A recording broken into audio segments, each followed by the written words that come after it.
on a trouvé dans le port depuis 3 jours principalement, donc il y a pas mal de pneus. Beaucoup de bouteilles, plastique, en verre, des poubelles, des containers à poubelles poussés avec le vent. Allez. Là c'est bon, c'est gagné là. Là c'est gagné.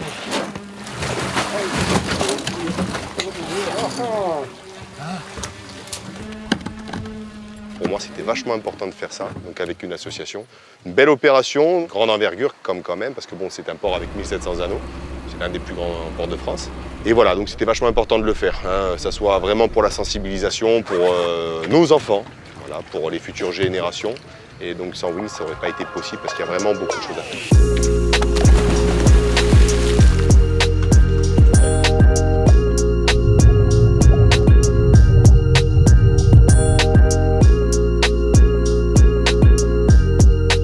Sur des sacrées quantités hein, de ce qu'on est en train de sortir. L'action est bonne, la sensibilisation est beaucoup plus importante. Pour moi, c'est 60% du job. Voilà. Et ça, c'est vraiment ce que j'aimais parce que Wings est là pour cette démarche de tri et de ramassage des déchets, mais de sensibilisation. Avec des ateliers, et ça pour moi, c'est vachement important. 3 millions. Un peu moins. Un peu beaucoup moins. Un peu beaucoup moins. 700. 3000. 2000 kilos.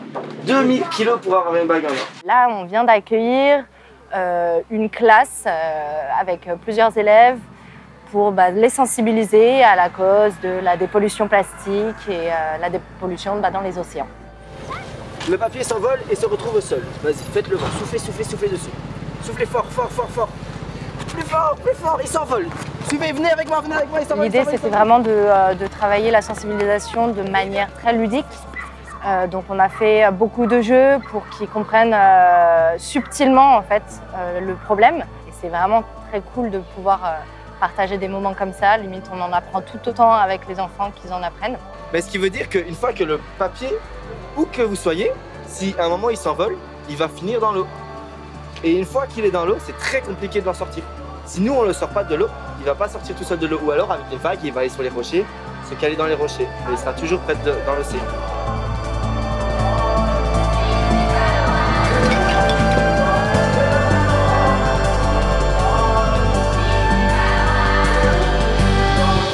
Bandol veut faire des efforts.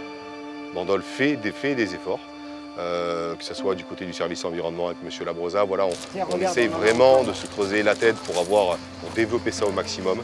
Si on peut faire du bien aussi envers la nature et changer les mentalités, ouais, tout est possible, c'est ce que j'aimerais dire. Donc j'espère que cette opération, ça sera un peu comme un starter pour créer ce pôle mer. De là, on partira sur plein de belles idées.